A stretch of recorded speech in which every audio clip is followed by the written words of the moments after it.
तकबीर आरो जोरे दम नाराए तकबीर सिलसिला मुजादिद जमान दादा पीरेर हक सिलसिला उलमा हजरतगण नाराए तकबीर माशाअल्लाह। মোল্লাপাড়া মালঞ্চ মোল্লাপাড়ার বাৎসরিক সালে সওয়াব, মালঞ্চ মোল্লাপাড়ার বাৎসরিক সালে সওয়াব। কমিটি বৃন্দ শ্রোতাগণ নারায়ে তাকবীর। মুহাব্বতের সঙ্গে দরুদ শরীফ আল্লাহুম্মা সাল্লি আলা। মাইগলা ভাই এদিকে আসি, এদিকে আসি। এত আওয়াজ দেয় কানে লাগবে তো।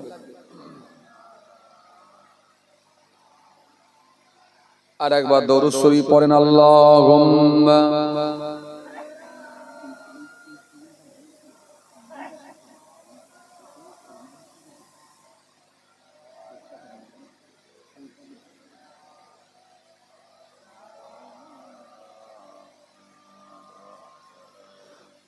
দরুদ শরীফ আল্লাহুম্মা সাল্লি আলা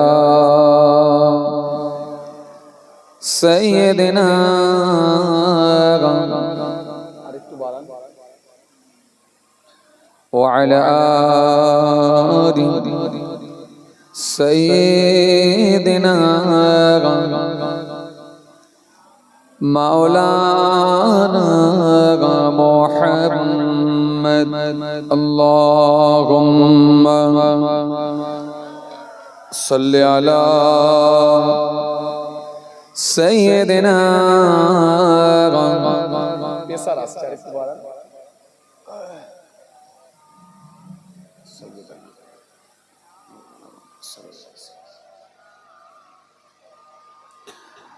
দরুদ শরীফ আল্লাহুম্মা সাল্লি আলা।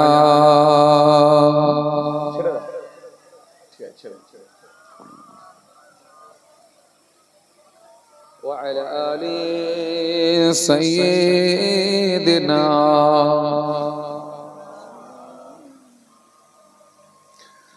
আউযু বিল্লাহি মিনাশ শাইতানির রাজীম। বিসমিল্লাহির রহমানির রহিম।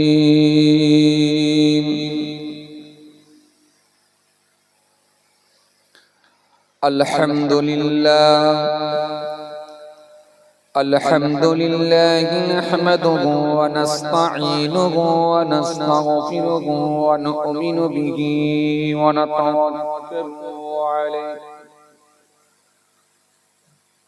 ونعوذ بالله من شرور أنفسنا ومن سيئات أعمالنا من يهده الله فلا مضل له ومن يضلله فلا هادي له ونشهد أن لا إله إلا الله وحده لا شريك له ونشهد أن محمدا عبده ورسوله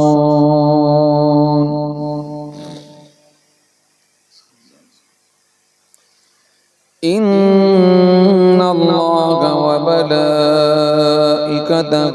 يصلون على النبي يا أيها الذين آمنوا صلوا عليه وسلموا تسليما اللهم صل على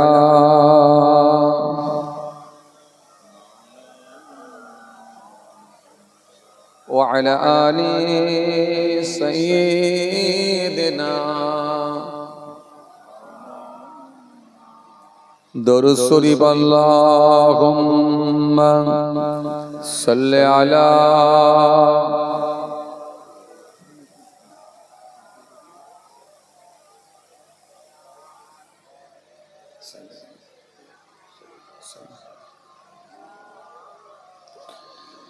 কিয়াসিয়া আকাশের চাঁদ দ্বিখণ্ড করিল, কাকে দেখে বনের পশু চিনিয়া নিল। সে যে মোদের নবী কমলি আলা, একসাথে পরম বেগ সাল্লি আলা, আল্লাহুম্মা সাল্লি আলা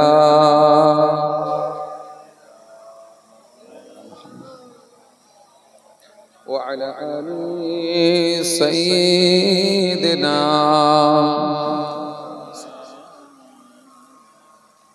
যখন জন্ম তুমি নিয়েছিলে ভবে, তুমি মাত্র কেঁদেছিলে, হেসেছিল সবে। এমন জীবন হবে করিতে গঠন, মরণে আসিবে তুমি কাঁদিবে ভবান। আল্লাহুম্মা সাল্লি আলা। এই স্পিকার থেকে কমিয়ে দেন, হালকা কমিয়ে দেন।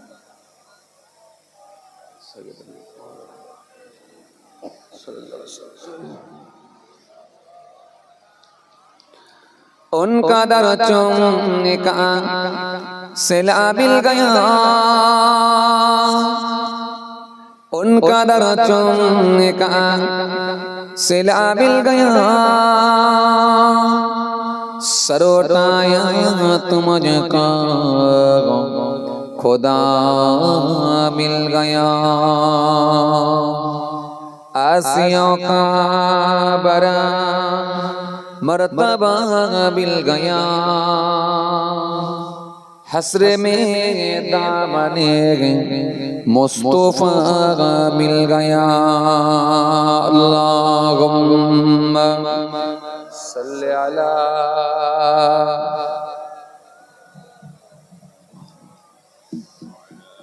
व अला आलि सय्यिदिना।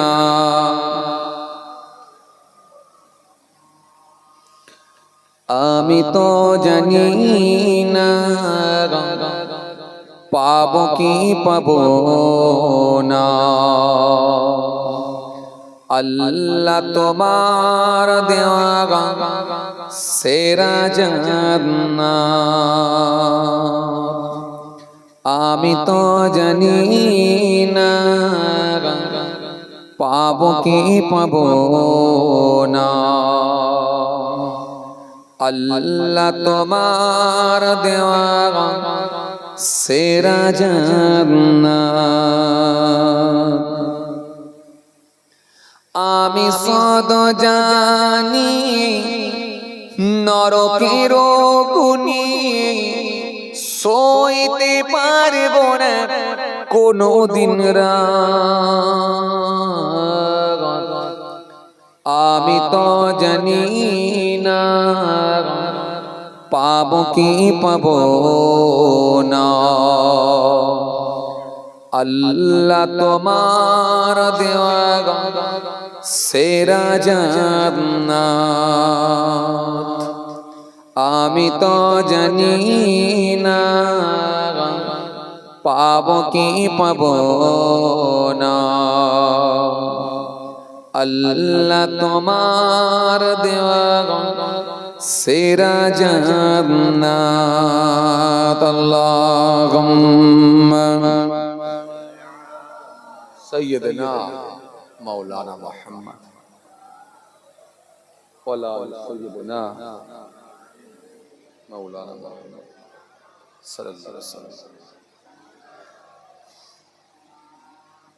গোনা তো করেছি আমি বালুরাশি সমান, অগণিত সীমাহীন পাপের তওবা কবুল করে না রব্বুল আলামিন।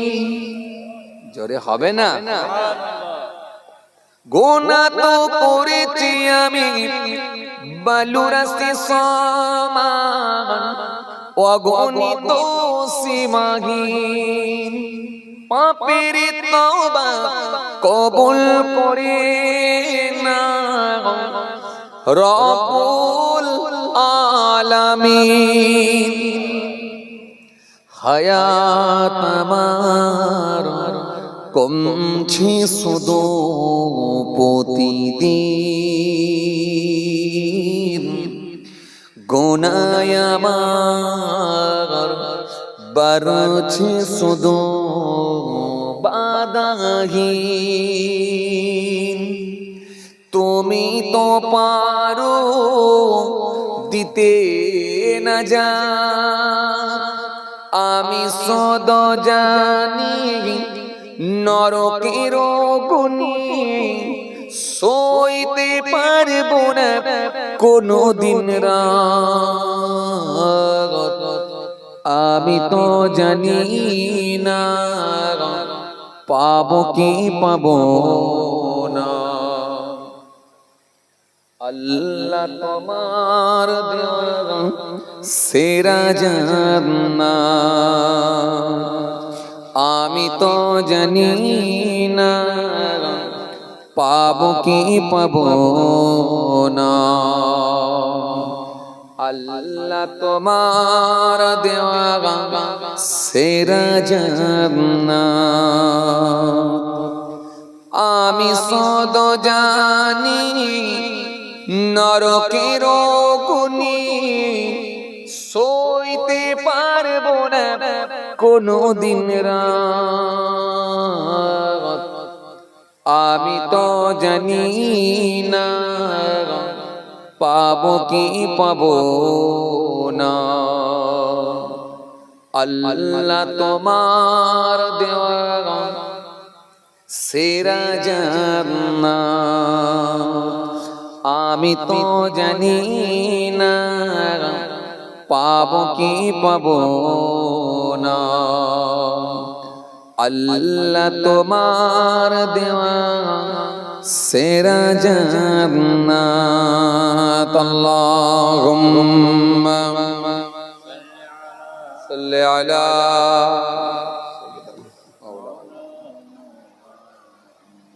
ওয়া আলা আলি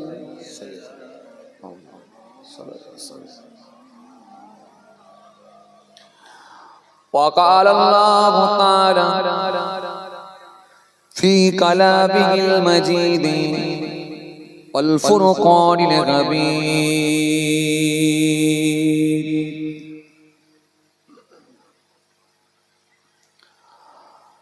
ولقد أهلكنا القرون من قبلكم لما ظلموا وجاءتهم رسولهم بالبينات وما كانوا ليؤمنوا كذلك نجزي القوم المجرمين.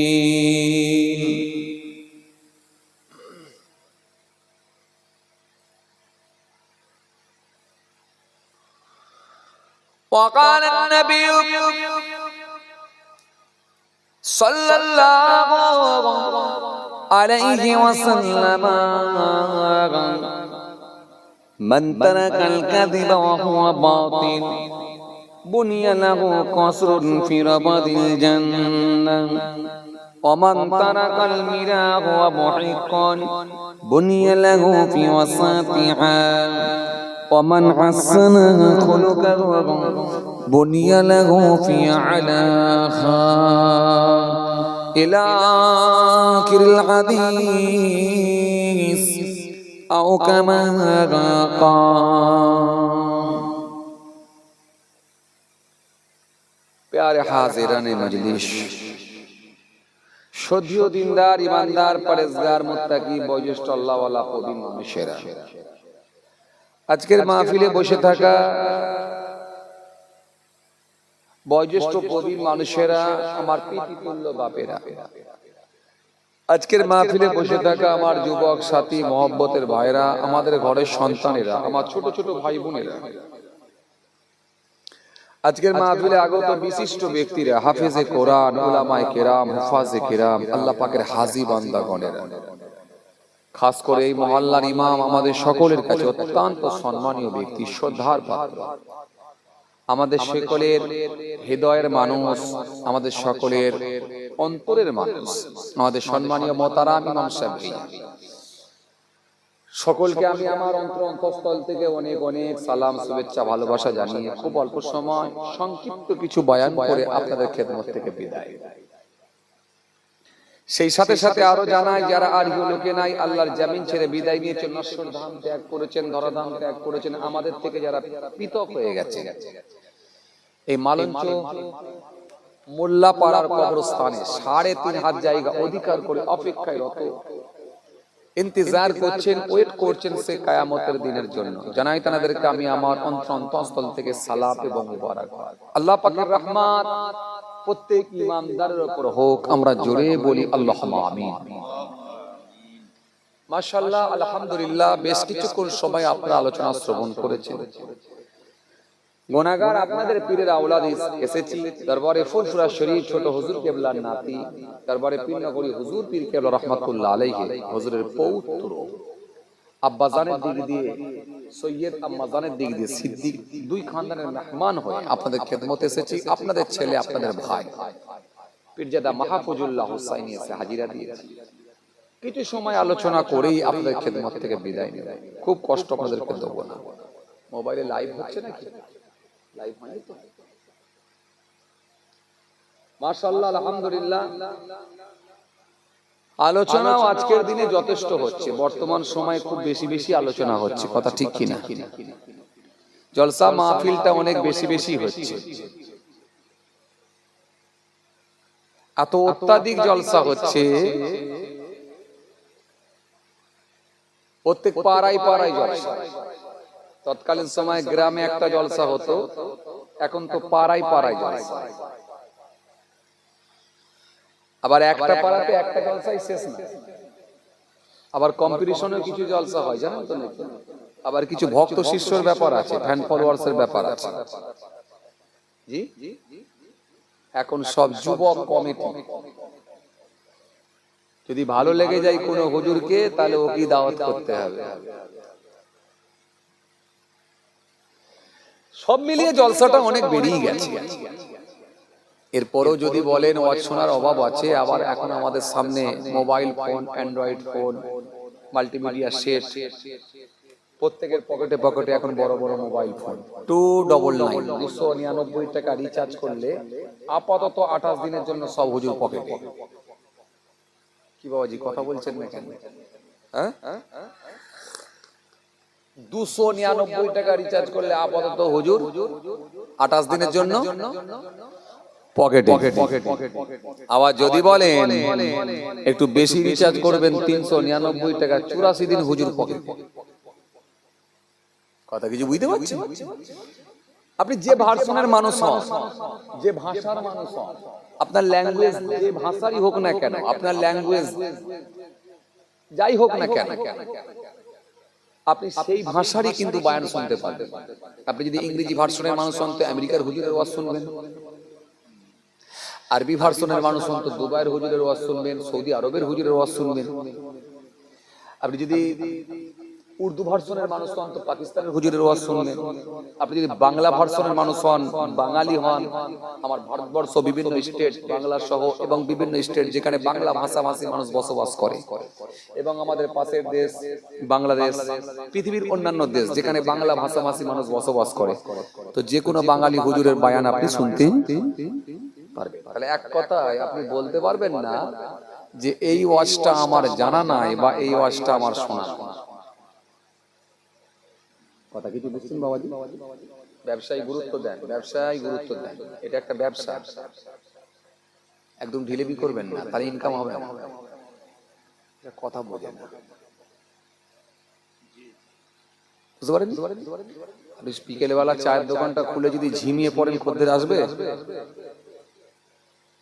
বিকেলবেলা চায়ের দোকানটা খুলে যদি ঘুমিয়ে পড়েন, খরিদ্দার আসবে বলে মনে হচ্ছে? আসবে না। আপনি রাত 3টের সময় কি 2:30টার সময় যখন রুটি বিস্কুট নিয়ে বেরিয়েছেন, অনেকে রুটি বিস্কুটের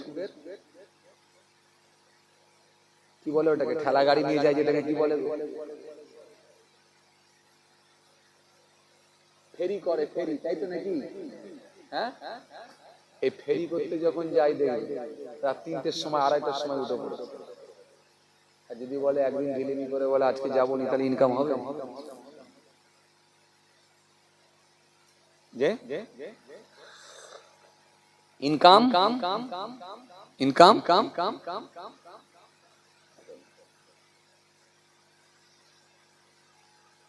জীবনকে দুটো পার্টে ভাগ করতে হয়, একটা ইহকাল আর একটা পরকাল।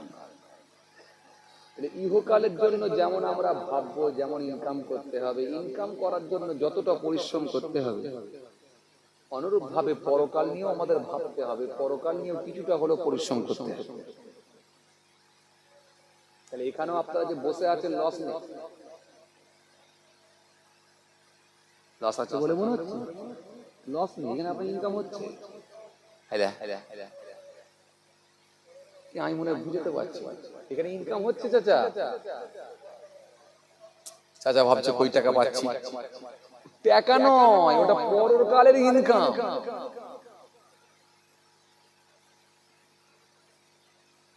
বুঝতে পারেন? এইখানেও আপনার ইনকাম চালু আছে, ইনকাম চালু আছে, আরে বুঝতে পারছেন? কিন্তু ইনকাম করতে হলে, ব্যবসা করতে হলে শরীর ঠিক রাখতে হবে, সতেজ থাকতে হবে। ঢিলিমি করলে কিন্তু খদ্দের আসবে না। তাহলে আমাদেরকেও কিন্তু চাঙ্গা থাকতে হবে, তবে ইনকাম চালু থাকবে। এটা পরকালের ইনকাম, ইহকাল না, পরকাল। এবারে বলবেন হুজুর পরকালের ইনকাম হবে? হ্যাঁ, কি বলেছে হবে না? নবী বলেছেন মান সাল্লাল্লাহু আলাইহি ওয়া সাল্লাল্লাহু আলাইহি, যে ব্যক্তি আমার উপরে একবার দরুদ শরীফ পড়ে, আমার আল্লাহ তার উপরে 10টা করুণা, 10টা রহমত বর্ষণ করে। সুবহানাল্লাহ।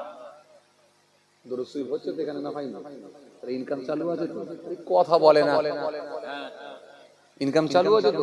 ইনকাম চালু আছে। नहीं बोले इन्नी लकी तो जिब्रील फबशरनी फक़ाल क़ाल अल्लाह ताला मन सल्ला अलैका सल्लैतु अलैहि व मन सल्लमा अलैका सल्लमतु अलैहि फाशहादतु लिल्लाहि शुक्र। नहीं বললেন দেখো জিবরাইল ফেরেশতা এসে আমাকে খুশির সংবাদ দিয়েছে। সাহাবীরা বলে কি খুশির সংবাদ? আল্লাহর নবী বললেন যে ব্যক্তি আমার উপর একবার দরুদ শরীফ পড়ে, আমার আল্লাহ তার উপরে রহমত বর্ষণ করে। আর যে ব্যক্তি আমার উপরে সালাম পাঠ করে, আমার আল্লাহ তার উপরে সালাম প্রেরণ করেন। নবী বলেন ফাসাজাদতু লিল্লাহি শুকরা, আমি শুকরিয়ায় সিজদায় পড়ে গেলাম। তাহলে ইনকাম চালু আছে? চাচা ইনকাম চালু আছে তো? চলছে তো ইনকাম? ইনশাআল্লাহ। তবে হ্যাঁ, এই ইনকামটা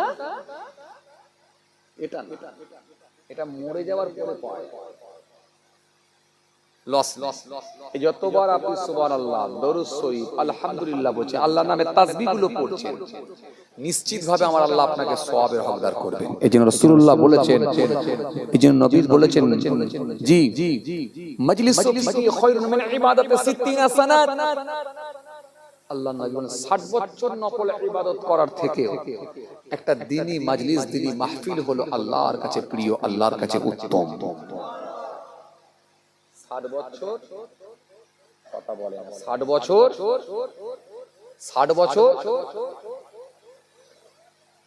60 বছর নফল ইবাদত করার থেকেও একটা দ্বীনি মাহফিল হলো আল্লাহর কাছে উত্তম।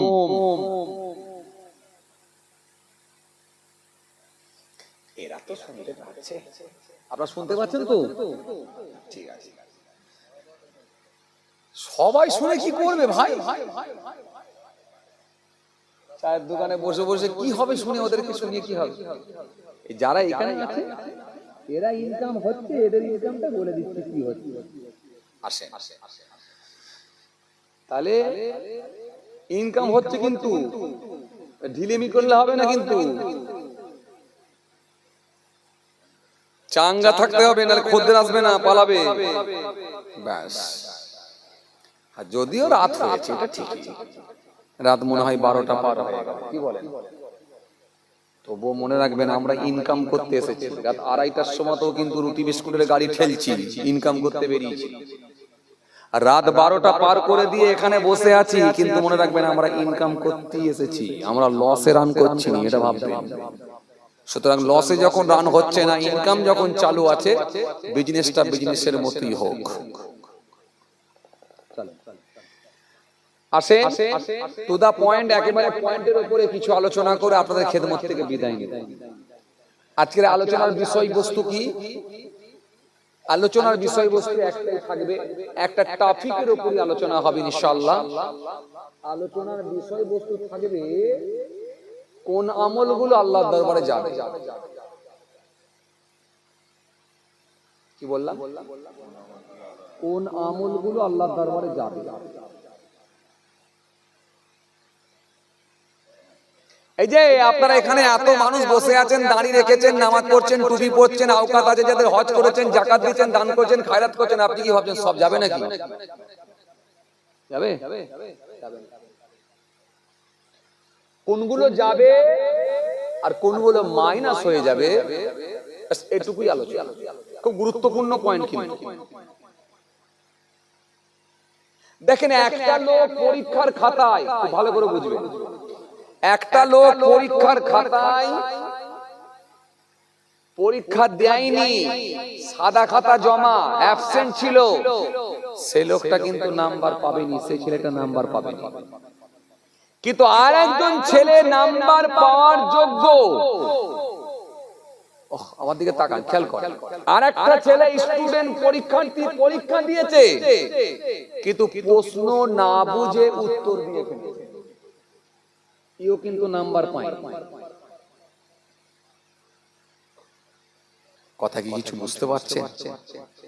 এত রাত জেগে কষ্ট করে যখন বসে আছেন আপনারা, আলোচনাটা একটু কিছু হোক, যাতে করে আপনাদের কিছু পান অন্তত। খুব ভালো করে শুনুন। তবে এমন কোন ওয়াজ নাই যেটা আপনাদের শোনা নাই, এটাও বলছি, কারণ বর্তমানে আর কিছু ওয়াজ শুনতে বাকি আছে বলে আমার মনে হচ্ছে।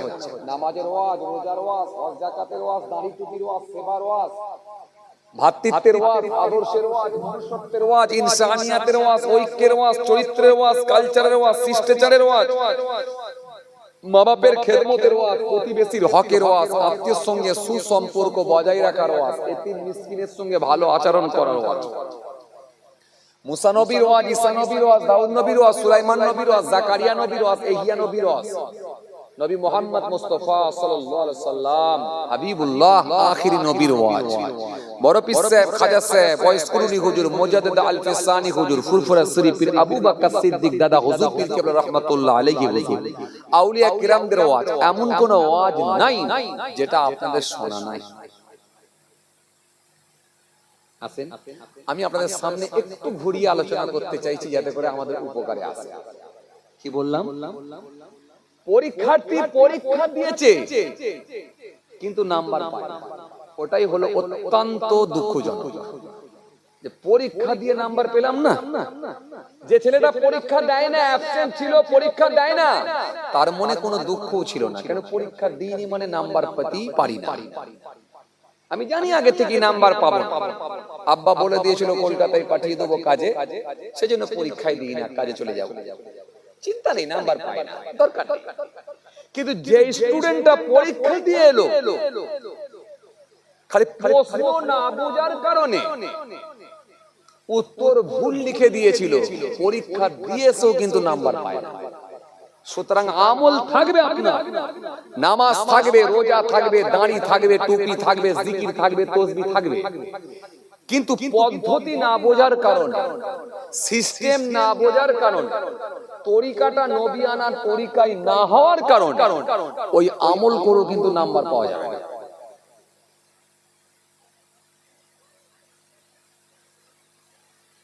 কথা কিছু বুঝতে পারছেন বাবাজি? বুঝতে পারছেন? তাহলে খুব গুরুত্বপূর্ণ পয়েন্ট না? খুব গুরুত্বপূর্ণ পয়েন্ট। আলোচনাটা খুব মন দিয়ে আমরা শ্রবণ করার চেষ্টা করবো ইনশাআল্লাহ।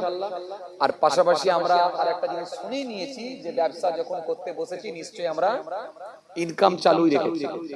ইনকাম কিন্তু চলছে, আমার আল্লাহ দিচ্ছে ইনকাম দিচ্ছে। তো সুতরাং মন ভেঙে যাবার কোনো কারণই নেই, ঘুমানোর কোনো প্রয়োজনই নেই, দরকারই নেই।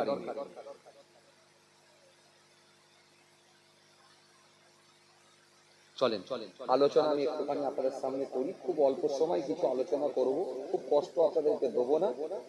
তাহলে আপনাদের সামনে আমি যেটা বুঝাতে চাইছিলাম, ওই মানুষটার জন্য বড় দুঃখজনক হয়ে যায় যে লোকটা পরীক্ষা দেয় কিন্তু নাম্বার পায় না, পরীক্ষা দিয়ে কিন্তু নাম্বার পায় না, ওই মানুষটার জন্য বড় দুঃখজনক।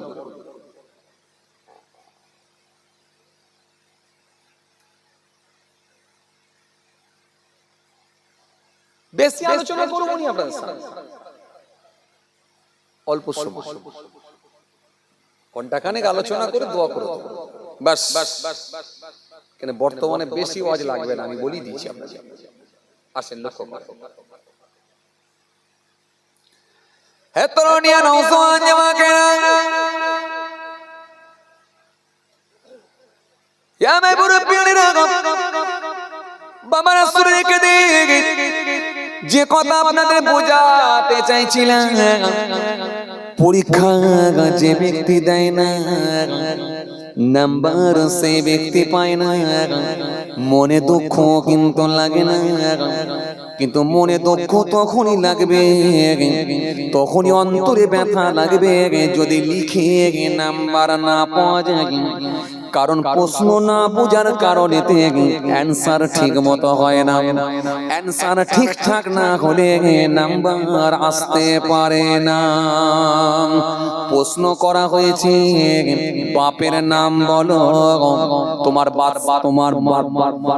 জন্ম তারিখ বলো, তোমার ডেট অফ বার্থ বলো, জন্ম তারিখ বলো।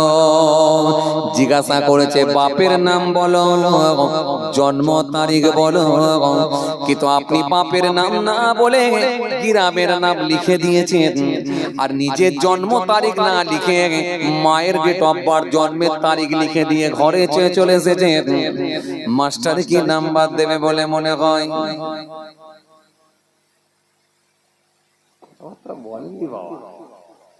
কথাবার্তা বলবেন, আমি খুব বেশি বকা বলি আপনাদেরকে, একটু মাঝে মাঝে বকাবো।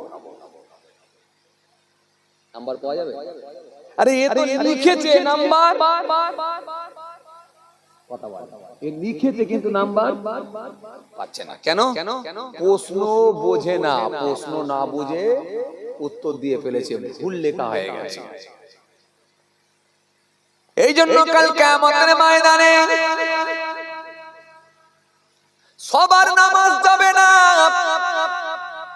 সবার দাড়ি যাবে না, সবার টুপি যাবে না, সবার জিকির যাবে না, সবার কুরবানি যাবে না, সবার দান যাবে না।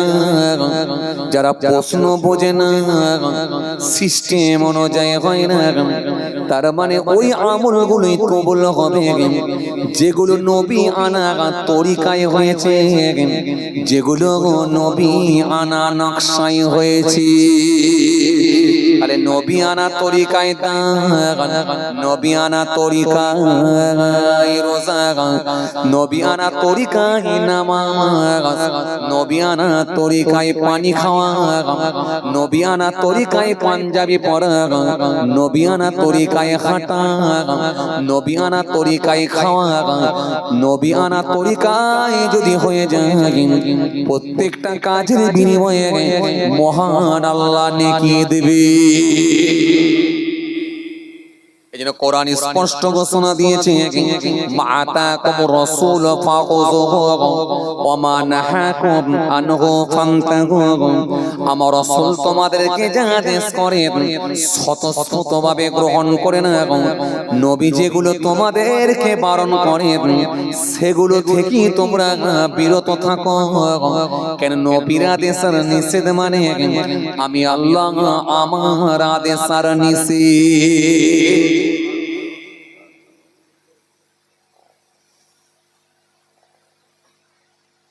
এইখানে একটা কথা বলে, এখন যদি বলা হয় যে সব আমল যাচ্ছে না, সব আমল যাচ্ছে না,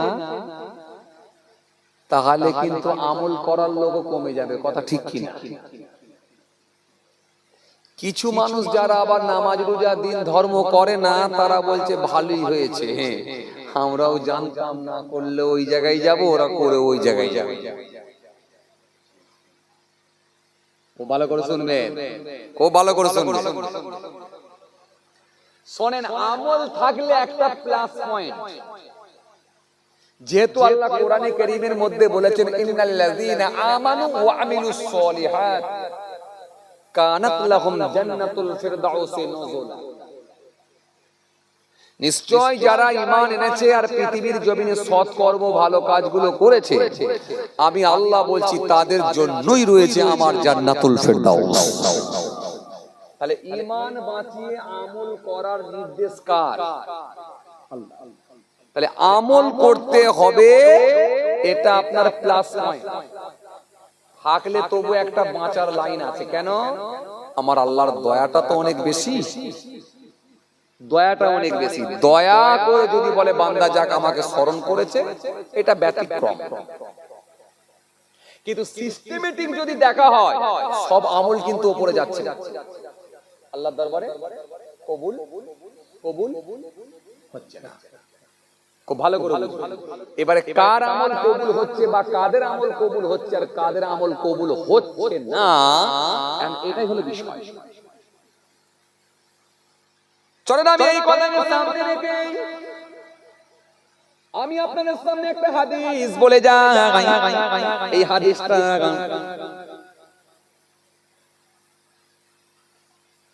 হযরত আবু হুরায়রা রাদিয়াল্লাহু তাআলা আনহু থেকে বর্ণিত হাদিস। আন আবি হুরায়রা রাদিয়াল্লাহু তাআলা আনহু قال سئل رسول الله صلى الله عليه وسلم أي الناس أكرم قال أكرمهم عند الله أتقاكم। এই হাদিসটা হযরত আবু হুরায়রা রাদিয়াল্লাহু তাআলা আনহু থেকে বর্ণিত হাদিস। খুব ভালো করে সবথেকে বেশি যিনি হাদিস বর্ণনা করেছিলেন তিনি হলেন হযরত আবু হুরায়রা রাদিয়াল্লাহু তাআলা আনহু।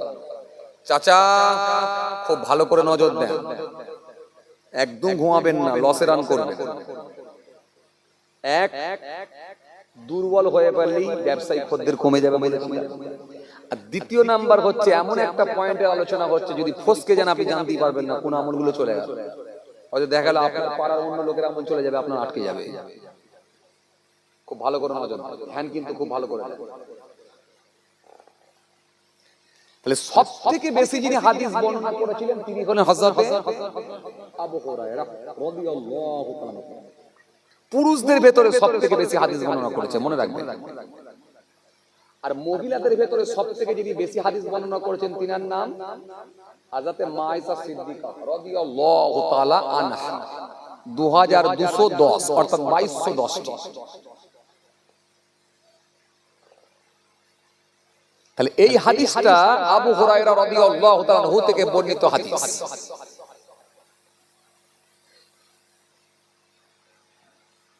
রাসূলুল্লাহ কি বললেন?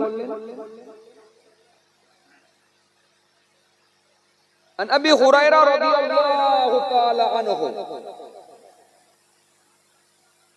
قال سئل رسول الله صلى الله عليه وسلم أي الناس أكرم قال أكرمهم عند الله أتقاكم।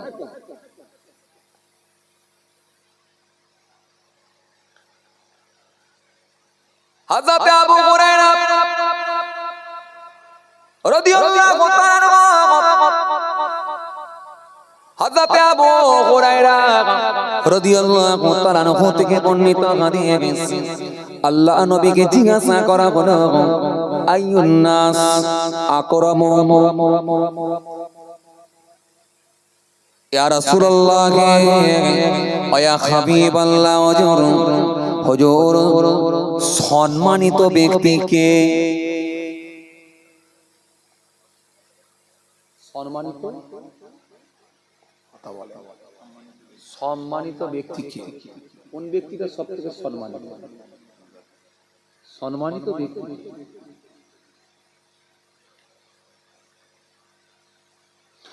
নবী قال أكرمكم عند الله أتقاكم। নবী বললেন সেই ব্যক্তিটাই আল্লাহর কাছে সম্মানিত ব্যক্তি। কে যে সবথেকে বেশি পরেশগার। কিন্তু যদি দুনিয়ার হিসাবে আমরা একবার দেখি, যদি বলা হয় সম্মানিত ব্যক্তিকে, আমরা বলবো যার টাকা পয়সা বেশি।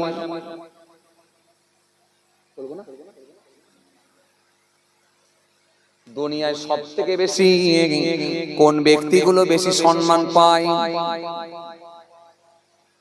পয়সাওয়ালা না?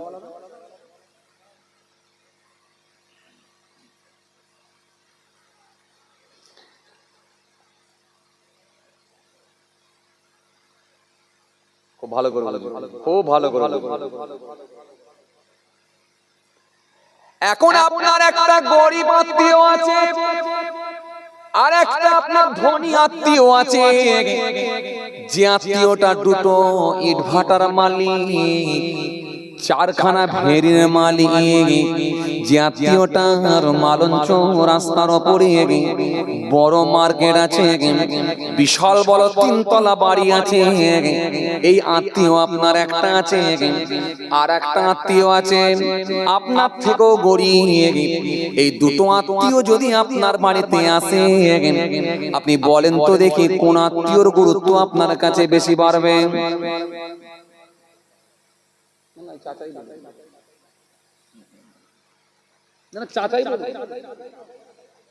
আমি চাচাকে বলতে বলছি, চাচাই বলুন।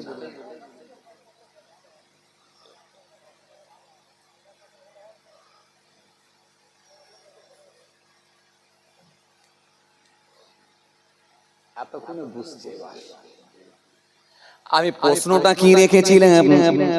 সব থেকে বেশি সম্মানিত ব্যক্তিকে, এটা দুনিয়ার হিসাবে যদি জিজ্ঞাসা করা হয়, দুনিয়ার জমিনে সম্মানিত ব্যক্তিকে আমরা সাধারণ মানুষ বলবো কি পয়সাওয়ালা লোক এবং প্রভাবশালী লোক?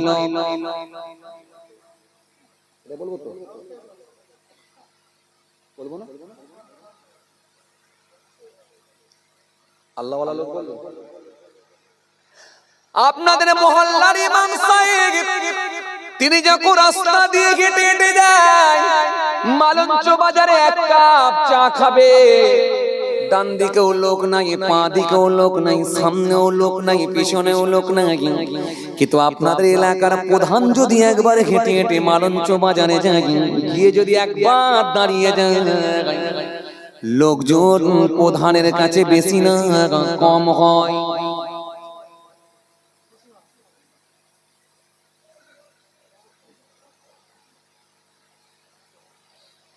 তাহলে আপনাকে কিন্তু প্রশ্নটা ওটাই রেখেছিলাম, দুনিয়ার হিসাবে আমরা কাকে সম্মানিত যোগ্য ব্যক্তি ভালো মানুষ বলবো? দুনিয়ার হিসাবে কার সম্মান বেশি দেবো দুনিয়ার হিসাবে? পয়সা। আর তো কোনো চাচা লাইনে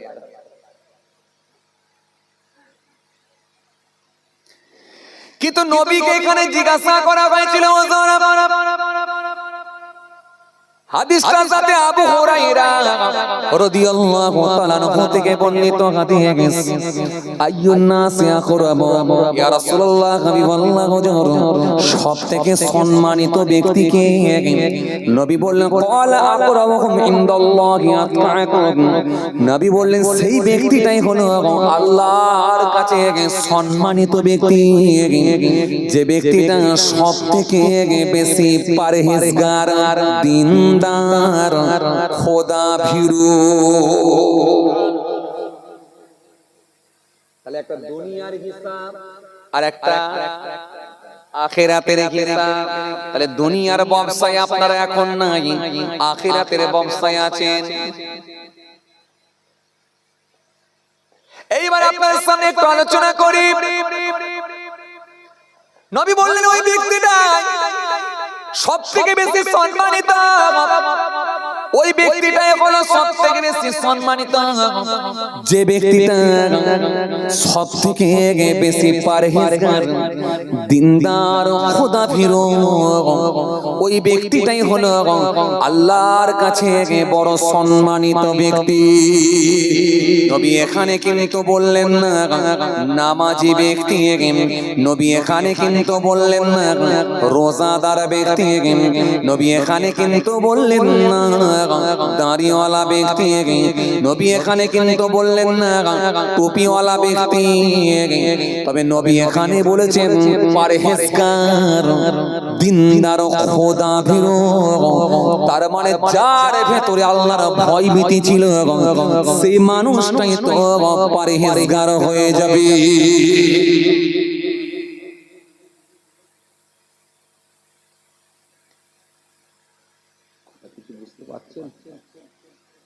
শুধু দাড়িওয়ালা টুপিওয়ালা রুব্বাওয়ালাই কাজ হচ্ছে না, পরহেজগার লোকটাই আল্লাহর কাছে সম্মানিত লোক, সম্মানিত ব্যক্তি। قال أقربهم عند الله أتقاكم।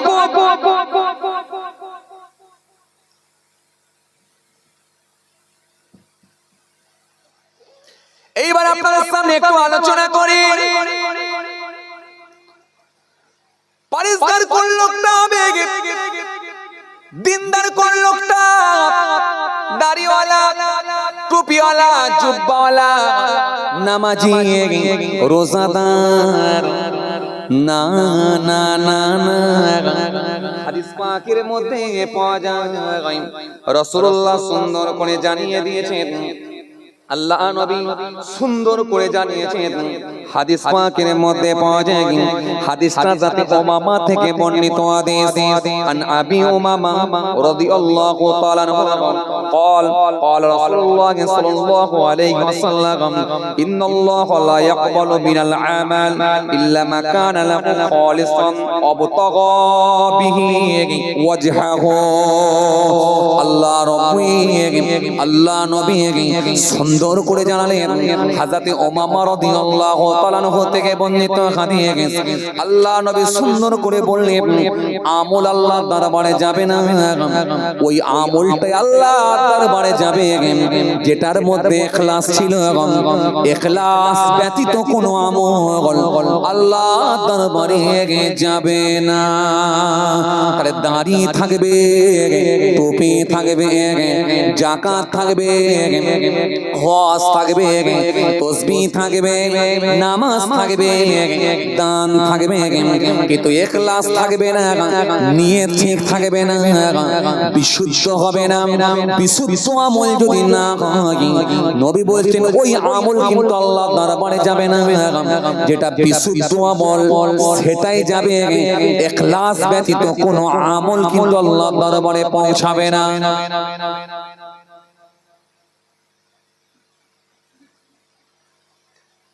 খুব ভালো করে ঠান্ডা বের না বুঝবেন, নাহলে ওয়াজ বুঝতে পারবেন না। সহিহ মুসলিম শরীফের মধ্যে হযরত আবু হুরায়রা রাদিয়াল্লাহু তাআলা আনহু থেকে বর্ণিত হাদিস এসেছে, আল্লাহ নবী সুন্দর করে জানিয়েছেন কাল কিয়ামতের ময়দানে একটা শ্রেণীর শহীদ, একটা শ্রেণীর আলিম, একটা শ্রেণীর দাতা, এরা জাহান্নামে যাবে। কোন কোন বর্ণনায় এসেছে একটা শ্রেণীর হাজী সাহেব, এরা জাহান্নামে যাবে। কাল কিয়ামতের ময়দানে এদের পায়ে শিকল বেঁধে ফেরেশতা টেনে টেনে জাহান্নামে ফেলবে। এরা ছিল শহীদ, এরাও ছিল আলেম, এরাও ছিল দাতা, এরাও ছিল হাজী সাহেব।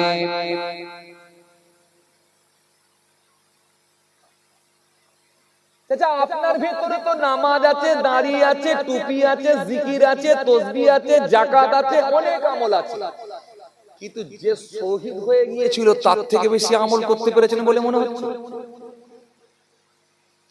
আমার কথা মনে এরা বুঝতে পারছেন না।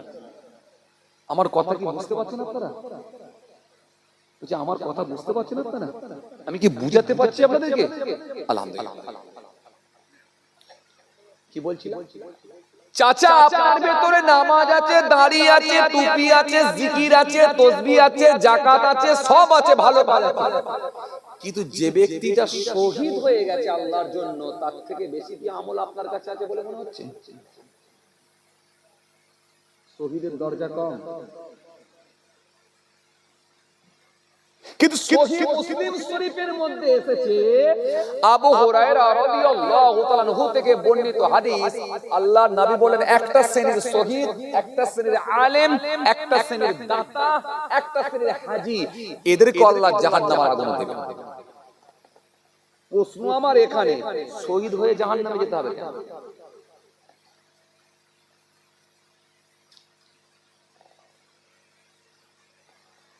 বান্দা যদি আল্লাহর জন্য জীবন দিয়ে শহীদ হয়ে জাহান্নামে যেতে হয়, তাহলে আপনি দান করেছেন, নামাজ পড়েছেন, রোজা রেখেছেন, তাহলে কি অনেক আমল হয়ে গেছে বলে মনে হয়?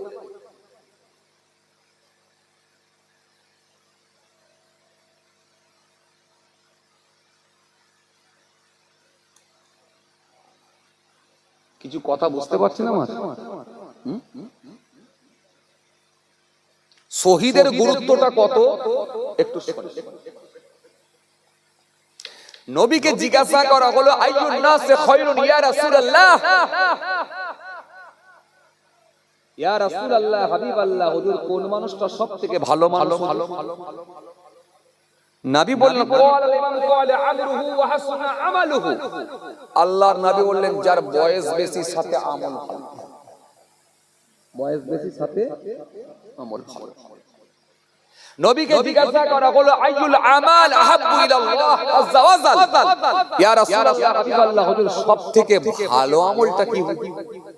নবী বলেন, ক্বালা আস-সালাতু আলা ওয়াক্তিহা, নামাজের সময়ে নামাজ পড়ে নেওয়া, এটা হলো ভালো আমল।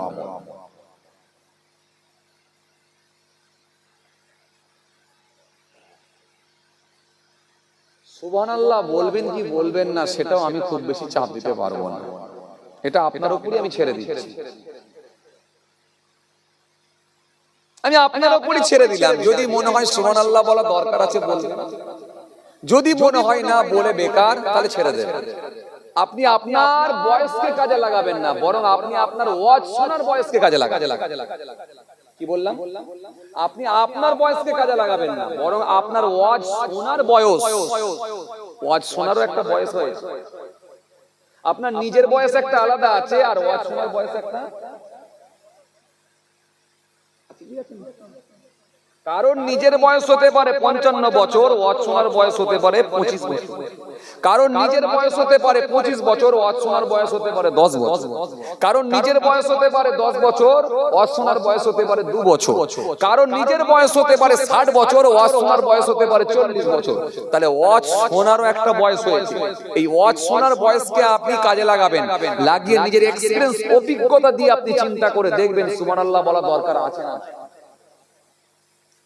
যদি মনে হয় সুবহানাল্লাহ বলা দরকার আছে বলবেন, যদি মনে হয় সুবহানাল্লাহ বললে পাপ হবে ছেড়ে দেবেন। আমি আপনাকে চাপ দেব, আমি আপনাকে জোর করব। আমি বলবো না জোরে বলো, আমি বলবো না আস্তে বলো, আমি বলবো না মাঝারি বলো, না আমি কেন বলতে যাব? আপনি 14 বছর ওয়াজ শুনে তাহলে কি শিখলেন যে এখানে সুবহানাল্লাহ বলা দরকার আছে না নাই? আমি কেন আপনাকে বলতে আমি আপনাকে বলতে যাব না। আপনি আপনার নিজের বিবেককে কাজে লাগিয়ে জিজ্ঞাসা করে দেখবেন যে সুবহানাল্লাহ বলা দরকার আছে না। আপনার বিবেক উত্তর দেবে আপনাকে। কেন আমি যদি আপনাকে বারবার বলি জোরে বলুন সুবহানাল্লাহ, জোরে বলুন সুবহানাল্লাহ, তাহলে বাকি কথা কখন বলবো? চলেন কি বলছিলাম? নবী বললেন, ক্বালা আস-সালাতু আলা ওয়াক্তিহা, নামাজের সময়ে নামাজ পড়ে নেওয়া, এটা হলো সবথেকে ভালো আমল। সুম্মা আইয়ু, তারপরে কি হুজুর? নবী বললেন, ক্বালা বিরুল ওয়ালিদাইনি, নবী বললেন মা বাপের সেবা করা, মা বাপের খেদমত করা, এটা হলো ভালো আমল। সুম্মা আইয়ু, তারপরে কি হুজুর? নবী বললেন, ক্বালা আল জিহাদু ফি সাবিলিল্লাহ, আল্লাহর জন্য নিজের জীবনকে উৎসর্গ করে দেওয়া, আল্লাহর জন্য নিজের জীবনকে কুরবান করে দেওয়া, আল্লাহর জন্য নিজের জীবনকে বিসর্জন দেওয়া, এটা হলো ভালো আমল। তাহলে একদল শহীদ যারা বিনা হিসাবে জান্নাতে চলে যাচ্ছে, যাদের গোসল লাগে না, আবার একদল শহীদ, একটা শ্রেণীর শহীদ আবার আল্লাহর দরবারে ধরা খেয়ে জাহান্নামে যাচ্ছে। বুঝতে পারেন? তাহলে এ থেকে কি প্রমাণ হলো? সব আমল কি উপরে যাবে বলে মনে হচ্ছে? তাহলে কোন আমলগুলো যাবে?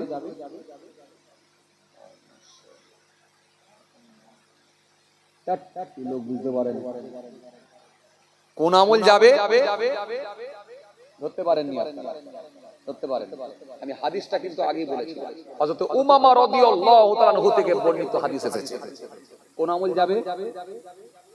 ভুলে গেছেন আপনারা? ভুলে গেছে। আমি হাদিসটা কিন্তু আগেই বলে দিয়েছিলাম, ওই আমলগুলোই যাবে। কোনটা? عن أبي أمامة رضي الله تعالى عنه قال قال رسول الله صلى الله عليه وسلم إن الله لا يقبل من العمل إلا ما كان له خالصا وابتغى به وجهه আল্লাহ নবী বললেন ওই আমলটা আল্লাহর দরবারে যাবে, কোন আমল যাবে না, শুধু ওই আমলটাই যাবে, ইখলাস ব্যতীত কোন আমল যাবে না। যে আমলের ভেতরে ইখলাস ছিল সেই আমলটাই যাবে। কোন আমল যাবে? যে আমলের ভেতরে ইখলাস ছিল, নিয়ত ছিল। কি ছিল? আল্লাহর সন্তুষ্টি। আল্লাহর সন্তুষ্টি, আল্লাহর রাজি, আল্লাহর সন্তুষ্টি। এটা সামান্য আমল হলো, নবী বলছে ওটাই যাবে, বাকি আর কিছু যাবে না। কিন্তু এই হাদিস থেকে একবারে স্পষ্ট প্রমাণিত। এই হাদিসটার পরে আমি আর একটা হাদিস আপনাদের সামনে বলেছিলাম, কি আবু হুরায়রা রাদিয়াল্লাহু তাআলা আনহু থেকে বর্ণিত হাদিস, কাল কিয়ামতের ময়দানে একটা শ্রেণীর শহীদ, একটা শ্রেণীর আলেম, একটা শ্রেণীর দাতা, কোন বর্ণনা এসেছে একটা শ্রেণীর হাজী, এদেরকে আমার আল্লাহ জাহান্নামে দেবেন, জান্নাত হবে না। তার মানে কি কারণে পাচ্ছে না? বলতে পারেন না। কি কারণে পাচ্ছে না চাচা? দাতা জান্নাত পাচ্ছে না, হাজী সাহেব জান্নাত পাচ্ছে না, শহীদ জান্নাত পাচ্ছে না, কি কারণে? একদম ঠিক ধরেছে, ইখলাস ঠিক। এ তরুণিয়া নওজওয়ান জওয়াকেরা, এ আমার মুরব্বিরা, বাবা রাসূলের কিতাবের মধ্যে পাওয়া যায়, সেই দিনে আমার আল্লাহ একদল শহীদকে জিজ্ঞাসা করবে, ও বান্দা, শহীদকে জিজ্ঞাসা করবে, ও বান্দা, আমার জন্য কি করেছো বলো, পৃথিবীর জমিনে কি ভালো কাজ করেছো বলো। একদল আলেমকে বলবেন, বান্দা কি করেছো হিসাব দাও। একদল দাতাকে বলবেন, বান্দা কি করেছো হিসাব দাও। একদল হাজীকে আল্লাহ বলবেন, ও হাজী কি করেছো হিসাব দাও। আল্লাহ দরবারে সবাইকে হিসাব দিতে হবে তো? কথা বলে দিতে হবে তো?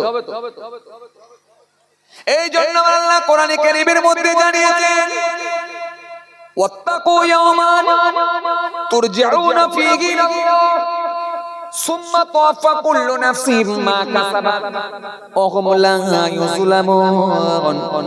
আল্লাহ কোরআনে কারীমের মধ্যে সুন্দর করে জানিয়েছেন, ওয়াত্তাকু ইয়াওমান, ওই দিনকে তোমরা ভয় করো, ওই দিনকে তোমরা ভয় করো, ওই দিনকে তোমরা ভয় করো।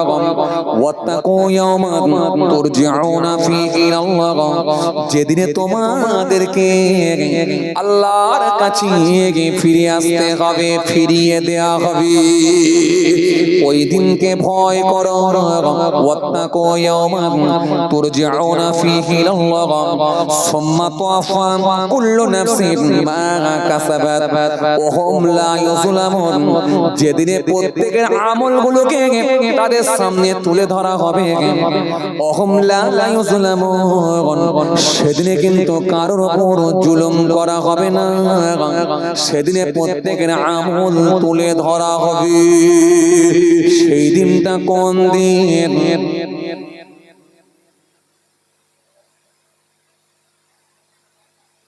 একটু বলেন।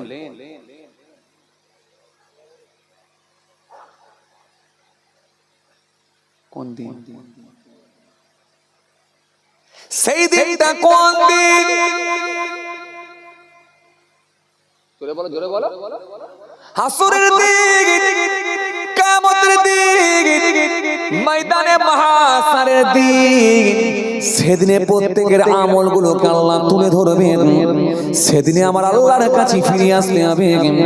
সেদিনে বান্দার উপরে কোনো জুলুম করা হবে না। সেই দিনটা হলো কিয়ামতের দিন। সেদিনে বান্দা যদি অস্বীকার করে, অস্বীকার করলেও কোনো লাভ হবে না। কেন? প্রত্যেকের কাছে আমার আল্লাহ দুইজন করে মিডিয়া পাঠিয়ে দিয়েছেন। ভিডিও ক্যামেরা হচ্ছে, রেকর্ড হচ্ছে। এই ভিডিও ফুটেজ খানা সেদিনে বের করা হবে। যেমন আজকে রেকর্ড হচ্ছে দেখছেন ক্যামেরায়, কালকে যদি আমি মাহফুজুল্লাহ হোসাইনি বলি, আমি এই কথাটা বলি না, আপনারা বলবেন হুজুর রেকর্ড আছে, বলি না কি বলছেন, তথ্য আছে, প্রমাণ আছে। সেদিনে আমার আল্লাহ বলবে বান্দা বল শহীদ, বলো আলেম, বলো দাতা, কি আমল করেছো বলো। সেদিনে আমার আল্লাহর কাছে রেকর্ড থাকবে।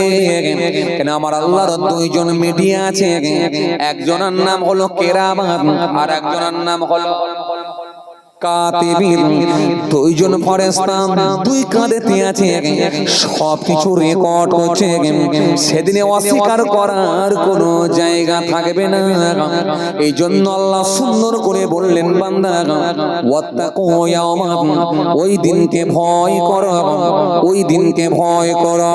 ওয়াত্তাকু ইয়াওমান তুরজিউনা ফীহি ইলাল্লাহ, যেদিনে তোমাদেরকে আল্লাহর কাছে ফিরিয়ে দেয়া হবে, আমার কাছে ফিরিয়ে আসতে হবে।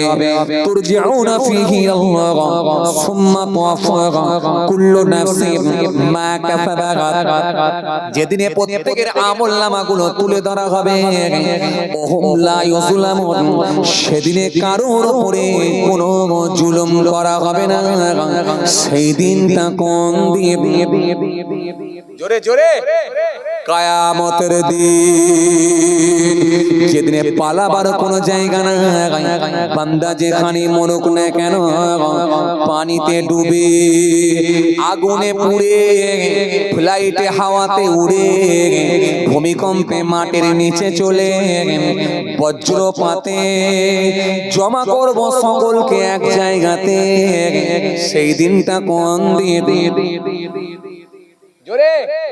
কিয়ামতের দিন, যেদিনে কোনো ক্ষমতা কাজ করবে না, কোনো শক্তি কাজ করবে না, কোনো বল কাজ করবে না। পার্টির বল, ক্ষমতার বল, দেশের বল, দশের বল, শক্তির বল, সন্তানের বল, অর্থের বল। ফারিস্তা খালি একটাই কথা বলবে, সোজা হয়ে চল। আল্লাহ সেদিন একটাই কথা বলবে, কি করেছিস বান্দা এবারে বল। সেই দিনটা কোন দিন? জোরে জোরে। কিয়ামতের দিন, যেদিনে মালিক হবেন কে? মালিক কে? বিচারক কে? মালিক কে? আল্লাহ। মালিক ইয়াউমিদ্দিন, বিচার দিনের মালিক। ইয়্যাকা না'বুদু, আমরা শুধু তোমারই ইবাদত করি। ওয়া ইয়্যাকা নাস্তাঈন, তোমারই কাছে সাহায্য চাই। ইহদিনাস সিরাতাল মুস্তাকিম, তুমি আমাদেরকে সহজ সরল পথ দেখাও। সিরাতাল লাযিনা আন'আমতা আলাইহিম, ওই সব লোকেদের পথ দেখাও যাদেরকে তুমি নিয়ামত দিয়েছো। গায়রিল মাগদুবি আলাইহিম ওয়ালাদ-দাল্লিন, যাদের উপর গজব পড়ে নিয়ে পথ হারা হয়নি, পথভ্রষ্ট হয়নি। সেদিনের মালিক হলেন আমার আল্লাহ।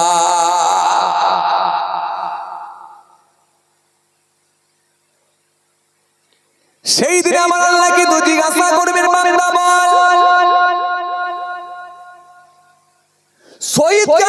জিজ্ঞাসা করবে ও সগীর পৃথিবীর জমিনে কি ভালো কাজ করেছো বলো।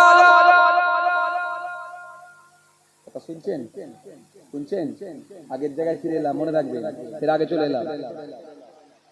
আলেমকে আল্লাহ জিজ্ঞাসা করবে ও আলেম কি করেছো বলো।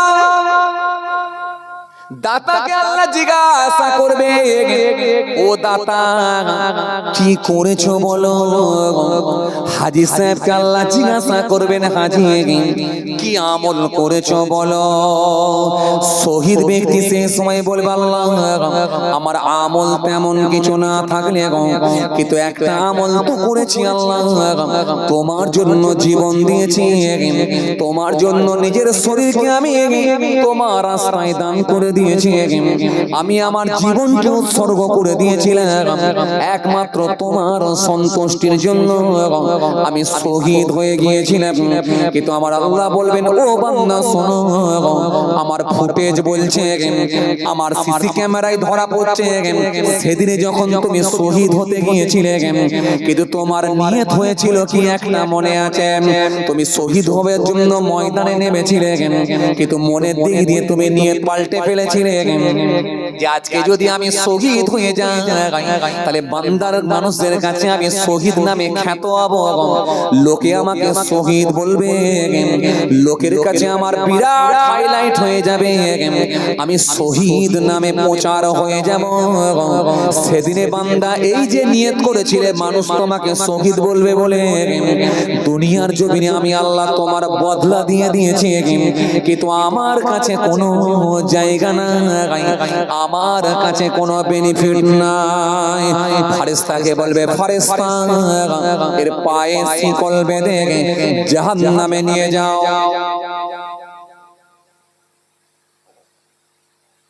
কিছু কথা শুনতে পাচ্ছেন? হ্যাঁ,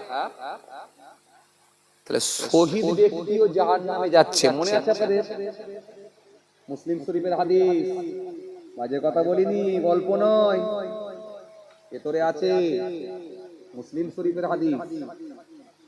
একটা শ্রেণীর শহীদ জাহান্নামে যাচ্ছে, একটা শ্রেণীর আলেম যাচ্ছে, একটা শ্রেণীর দাতা যাচ্ছে, কোন বর্ণনা এসেছে একটা শ্রেণীর হাজী সাহেব জাহান্নামে যাচ্ছে। এদের মধ্যে কি ছিল না? একদম কারেক্ট অ্যানসার আপনারা ধরে ফেলেছেন। ওয়াজের প্রথমেই যে পয়েন্ট তৈরি করেছিলাম, কি বলেছিলাম?